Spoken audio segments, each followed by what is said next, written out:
Hello everyone. Today we are going to see our next topic, which is the DC motors. In our first video we have covered all the parts of generator. Today we are going to start the DC motors.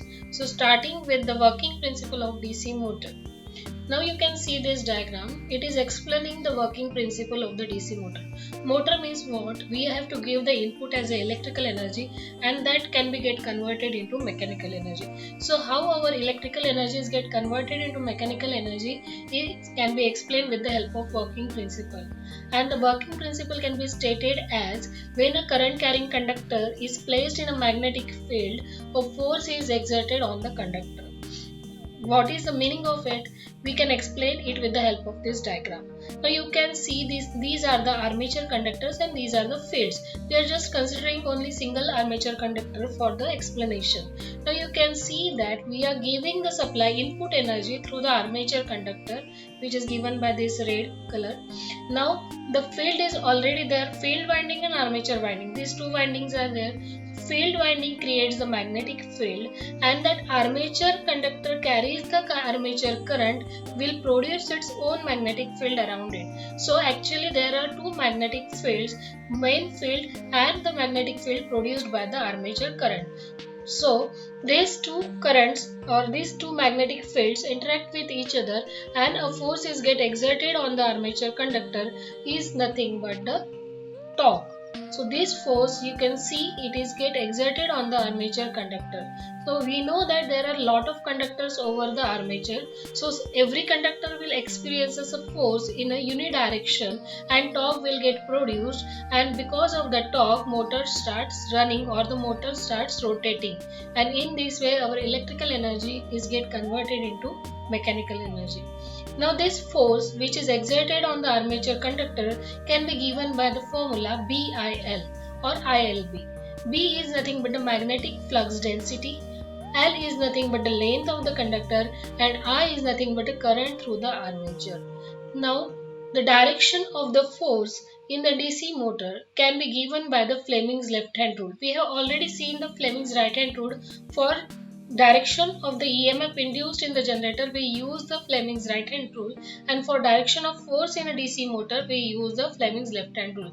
This is important point regarding the online questions or online point of view. Now similarly, like a Fleming's right hand rule, in the Fleming's left hand rule we have to stretch our three fingers in such a way that they are perpendicular to each other, and from that the thumb will give the direction of current, forefinger will give you the direction of magnetic field, and middle finger will give you the direction of current. So in this way we can find the direction of force in the DC motor. Now next is the back EMF. Back EMF is the rolling point or the main point of the motor. Equation of the back EMF. What is back EMF? Actually, though it is a motoring action, we are converting our electrical energy into mechanical energy. Still some EMF is get induced in the armature conductor, and that EMF is having the same equation as that of the EMF equation of the generator, which was represented as EG. So EB and EG are the same, having the same formula. But why it is called as back EMF in the motor? Because it has the direction opposite to the supply voltage, terminal voltage. This terminal voltage is represented by the capital V. So back EMF equation can be written as IA is equal to V minus EB upon RA. What is the IA? IA is the armature current, V is the terminal voltage or the supply voltage, EB is the back EMF, RA is the resistance of the armature winding. Now by rearranging this term, I can write the equation of back EMF as EB is equal to V minus IRA. Now what is the significance of that back EMF? Due to the presence of back EMF, DC motor becomes regulating machine. That is, the motor adjusts itself to draw the armature current just enough to satisfy the load demand. What do you mean by load demand, or what do you mean by regulating action? Actually, suppose we are considering, for example, we will consider that suddenly the load on the motor will increase, and obviously if the load of the motor increases, it will affect the speed. Now, for example, if suddenly the load of the motor increases, speed of the motor will decrease. If load increases, it will require more torque, and that torque can be get from the armature current. So if the speed decreases, the back EMF is also decreases. because back EMF and speed are directly proportional. So V minus EB difference will get increased, and if it is get increased and neglecting the armature resistance, IA will be increased, and that IA will be sufficient to cope up with the increased load demand. And in this way, our load can be balanced or get regulated. Whatever the change in the load, accordingly the armature current will be provided to the machine with the help of back EMF. That's why we can say that the back EMF is help us to regulate the machine. Now the voltage equation of the DC motor. Now we have already seen the equation of the back EMF. So we can write or rearrange that EB is equal to V minus IRA that we have seen in the previous slide. That is rearranged, and we can write that V is equal to EB plus IRA.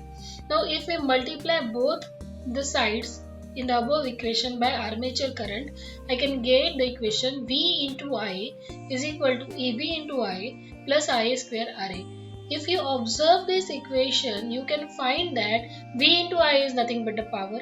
EB is also voltage. Voltage into current is again DC power, and IA square RA is nothing but the losses, which are nothing but the copper loss. Generally, I square R is a formula for the copper loss. That is the loss in the winding. So I can say that power input is equal to output power plus losses. This is the general formula. Input power is equal to output plus losses. So I can say that whatever power we are going to supply as an input to the motor, some part is get converted into mechanical energy and some part is get lost in the winding or the electrical parts. Okay, so I can write the EBIA is equal to VIA minus IA square RA. That is nothing but the input power minus power losses. So what is EBIA? EBIA is nothing but the gross mechanical power produced by the motor, and which is equal to the PM. PM is nothing but the actual power of electrical energy which is get converted into mechanical energy. Now this will help us for the torque equation. So next topic is the torque equation. For starting with the torque equation, we first get introduced about the terms required for the torque equation. Now TA is the gross torque developed, P is equal to number of poles, N is the speed of the motor in RPM, Z is equal to number of armature conductors, Phi is equal to flux per pole, A is equal to number of parallel paths, EB is equal to back EMF. Now mechanical power developed, or general formula for the mechanical power is a torque into omega. So for this, for the motor, we can write the mechanical power developed is equal to gross torque developed into omega. Now electrical equivalent of gross mechanical power developed in the armature, that is just we have seen in the previous slide, is equal to EB into I. What is that? Means whatever the amount of electrical energy which is get converted into mechanical energy is EB into I, and that we can equate with the power of the mechanical power or power formula of the mechanical. So EB into I is equal to TA into omega. Omega can be written as 2 pi n upon 60. But we know that EB is the back EMF, and that back EMF is equal to phi z and P upon 60A. So just replacing the value of EB in this step with the value phi z and P upon 60A, we will get the equation phi z and P upon 60A into I is equal to TA into 2 pi n upon 60. We want the equation for the torque. So taking the torque on the left hand side and arranging the remaining terms on the right hand side, we will get the equation of torque as 1 upon 2 pi into phi into I Pz upon A. Or just by solving or taking the value of 1 upon 2 pi as 0.159, we will write the equation 0.159 phi into I Pz upon A. If you observe this torque equation and by neglecting the constant values, we know that number of poles once the motor is designed it is constant, number of conductors once the motor designed it is constant, number of parallel path is also constant, this value is also constant. So just by removing the constants from the equation, I can say that the torque in the motor is directly proportional to phi into I, that means flux into armature current. So it should be noted that the torque is directly proportional to phi into I. It is a general equation for the torque, and depending upon the series and shunt motor it will vary. So we will see it later on in the next topics. Now the classification of the DC motor. Similarly, as the DC generator, the same classification is there for the DC motor. So first the DC motor self-excited and separately excited. Under the self-excited there is the shunt motor, series motor and compound motor. Compound motor again can be classified as differential compound and cumulative compound, as well as short shunt and a long shunt. So we don't have to see the separately excited DC motor. We will directly go to start, or we will directly start the self-excited DC motors. So starting with the shunt motor and series motor, first we will see this is the DC series motor. Again, like a DC series generator. What was the DC series generator? In the generator, again there was the armature winding and field winding. Similarly here in the motor, there are two windings, armature winding and field winding. When these two windings are connected in series with each other, then the motor is called as the DC series motor. When these two windings are connected in parallel with each other, then this motor is called as the DC shunt motor. Now we will just go and see each and every diagram in detail, and we will write some equations for the voltage and current for that particular motor. Now you can see that this is a motor. This is the representation of armature winding. This is representation of the field winding. We are giving the input here in the diagram. Just one correction is there. We are giving the supply. There is no load. We are giving the input energy. Load is connected and output is taken across the shaft of the motor. So this is the supply. Please note that this is the supply of the motor.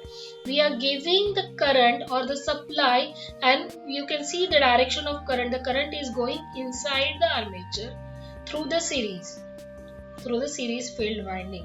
So we are giving the input as a electrical energy, and output will be taken across the shaft, which is nothing but the mechanical energy. So now we can say that this is the line current IL, which is passing through the series field winding, and then it is passing through the armature field winding. So what is the equation for the current? Line current is equal to series field current is equal to the armature current. Now if you want to write the equation for the voltage, this total voltage is get divided into how many parts?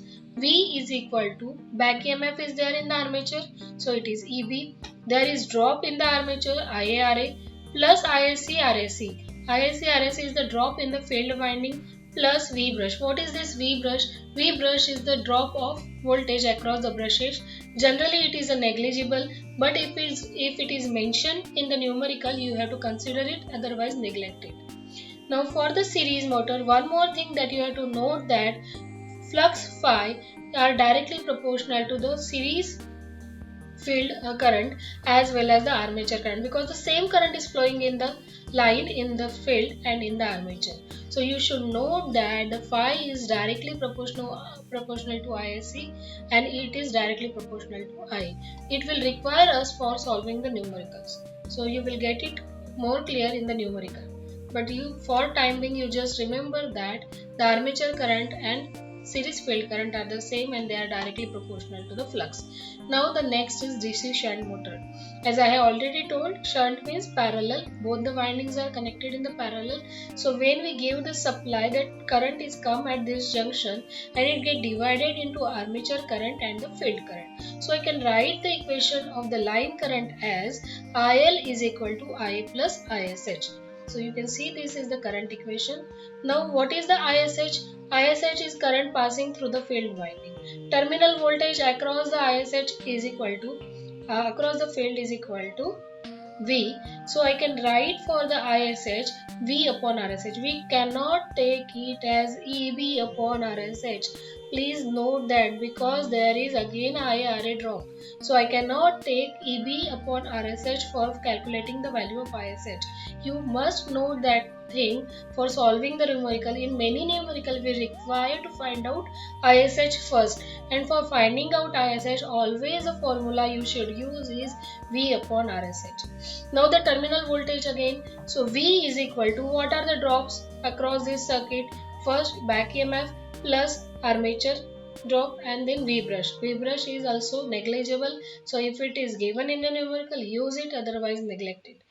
For this, the flux are directly proportional to ISH only. There is no IA in picture for the flux. You can see the difference of the equations in the series. Flux are directly proportional to series field current as well as armature current, but in the shunt, flux are only proportional to the field current. So these some points you must have to note. It will require us for solving the numericals. Now next is the short shunt compound motor and long shunt compound motor. Same like a short shunt compound generator, long shunt compound generator, the field winding has two parts. Some part of field winding is connected in series with the armature and some part is connected in parallel with the armature. So in the short shunt, first the parallel combination and that parallel combination is get connected in the series. So you can see this diagram. This is the diagram for the short shunt compound motor. Here you can see that the line current passes is coming to the field series winding and then it get divided into armature and ISH. So you can write the equation for current. IL is equal to ISC because IL and ISC are same. IL is equal to again IA plus ISH. Voltage equation, V is equal to EB, back EMF, drop is here, IARA, drop is here in the field, ISC RAC plus V brush. So you can see the equation for the voltage is equal to EB plus IARA plus ISC RAC plus V brush. Again V brush is the optional. Now the long shunt compound motor. Long shunt means first the series combination. That series combination is connected in parallel with the other field winding. So when the current IL is coming here, it will get passed through the series field as well as armature and ISH is going through the shunt field winding. So for the current, the equations can be IL is equal to ISC plus ISH. ISC is equal to I as they are in series. So I can write the equation IL is equal to I plus ISH. Now ISH again can be calculated as V upon RS, same like the shunt motor. And now the equation of the terminal voltage V is equal to EB plus IARA, again this is the drop, again ISC RAC plus V brush. So if you see all the four motor equation of the voltage, three motors equation are same. Long shunt, short shunt and shunt motor equation are series motor equation is same. Only the shunt motor equation is the different. ISC RSC factor is not there in the shunt motor equation. So we must know the equations of the motor and we must know the direction of current and voltages in the circuit for solving the numerical. In the numerical we are going to see it in the detail. Okay. So now the next topic is the characteristics of the DC motor. There are three main characteristics across which we have to plot the graph for series motor as well as the shunt motor. Characteristics means which shows you the behavior of the motor across these two parameters. First is the torque armature current characteristics, second is the speed armature current characteristics and third is the speed torque characteristics. Now torque versus armature current characteristics of DC shunt motor. We will see characteristics, all three characteristics for the shunt motor first, then we will go for the series motor. This characteristics gives us the information that how torque of the machine will vary with the armature current, which depends upon the load on the motor. Now on x-axis we can see the armature current and on y-axis there is a torque. From the torque equation we can see that what was the torque equation? Torque equation I already told you that you should remember that torque is directly proportional to phi into Ia is the general equation of the machine. But for the DC shunt motor, phi is equal to always constant. Again note that point, phi is equal to constant for the DC shunt motor. That's why I can write the torque equation as torque is directly proportional to Ia. And this equation indicates the linear relationship between them. And that's why we are getting the linear graph here in the torque versus armature current. Now next characteristics is the speed versus armature current characteristics. So while you plot the characteristics, we should see the equations of particular parameter like the speed and the armature current. The back EMF of the DC motor is EB phi z Np upon 60A, which is equal to V minus IRA. Therefore, the speed can be written as V minus IRA upon phi Pz 60A, which is equal to K into V minus IRA upon phi. So I can write the equation of the speed as speed is directly proportional to Eb upon phi. Okay, or V minus IRA upon phi. But as I have already told you that for the shunt motor, the value of phi is equal to constant. So speed equation for the shunt motor is speed is directly proportional to V minus IRA. Now if you see, the armature resistance of the armature winding is very less. So IARA drop is also negligible, and we know that the supply voltage we are giving to the motor is constant. That's why we can get the constant speed characteristic. The slight turn is here that if you plot a horizontal straight line and if you find difference, that difference is nothing but the IARA drop, which is very negligible. So we can say that the speed versus armature characteristics having the straight line or the constant speed. So if the armature current increases, the speed of the motor will remain constant. That's why the shunt motor is considered as a constant speed motor. Okay, so next characteristics is the speed versus torque. Now from above two characteristics, we can derive the equation for the third characteristics, which is in between the speed and the torque.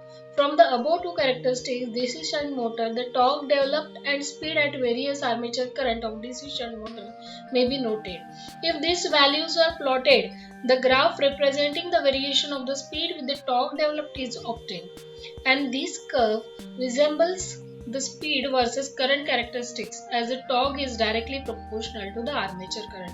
So if you write both equation, torque is directly proportional to I and torque is directly proportional to speed, equation of the speed is directly proportional to V minus IR. So by combining these two, if you find out the equation in between speed and torque, you will get the same characteristics like the previous characteristics. You can see the speed is as good as constant if the torque is increasing, because we know that torque is directly proportional to I.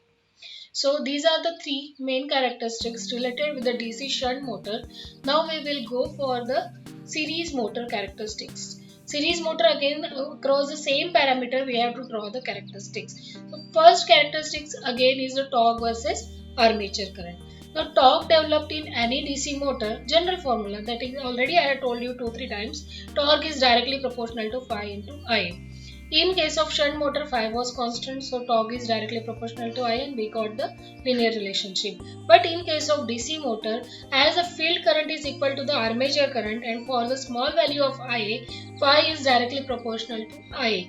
So this equation I can write as torque is directly proportional to IA square.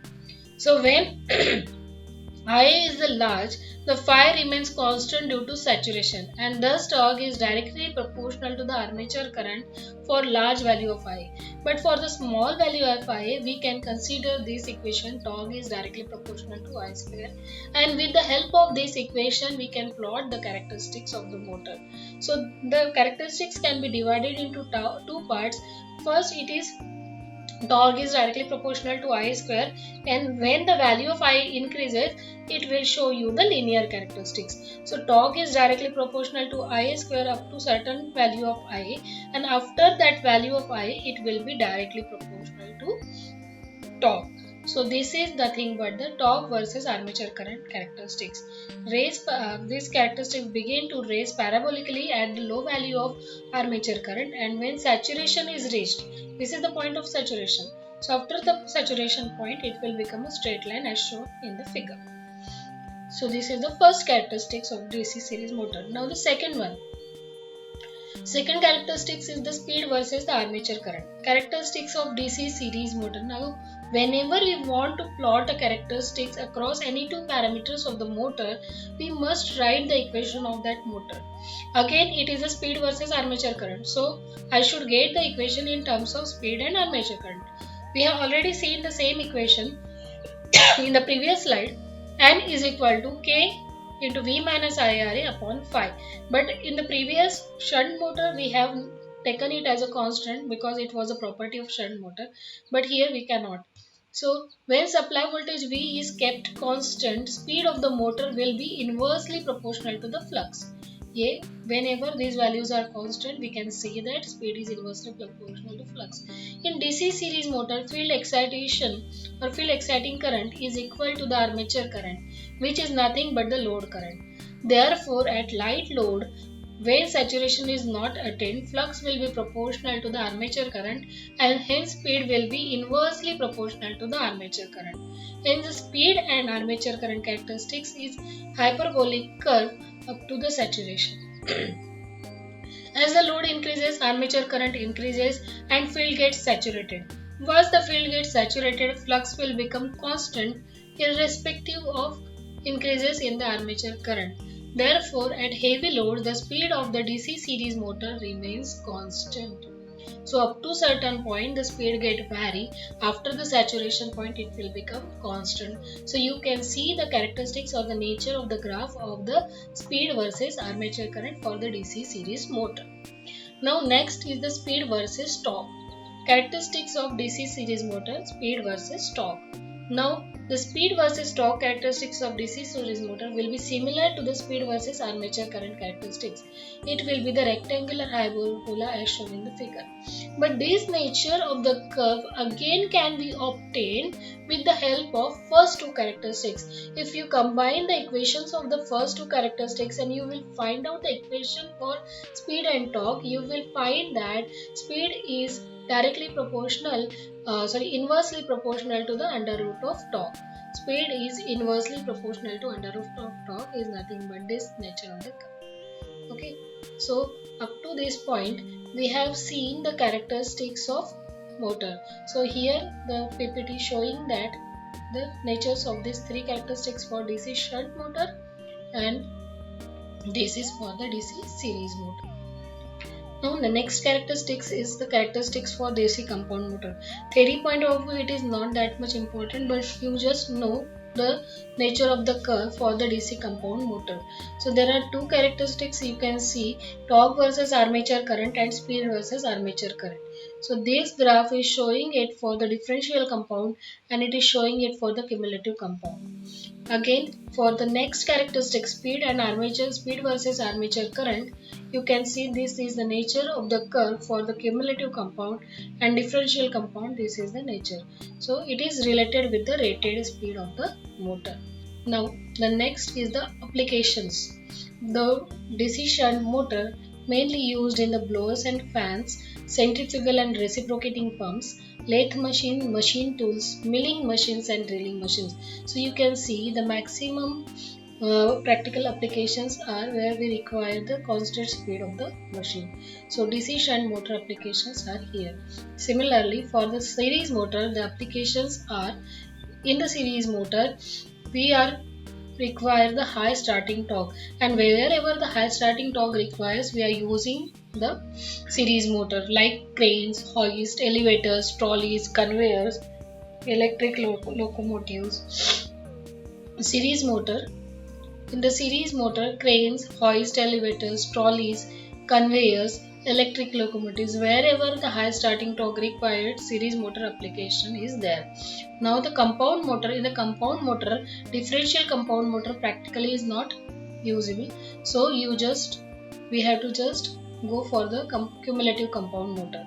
They are using the rolling mills, punches, shears, heavy planers and elevators. So these are the applications of cumulative compound motor. Now in this video we have covered the construction and working principle of the DC motor, then back EMF, equation of the torque, then types of the motors and the equations for that motors, and last one is the characteristics of the motor. So I hope you understand all these concepts, and we will start our next topic, that is the speed control of DC motor, in the next video. Thanks everyone. Have a good one.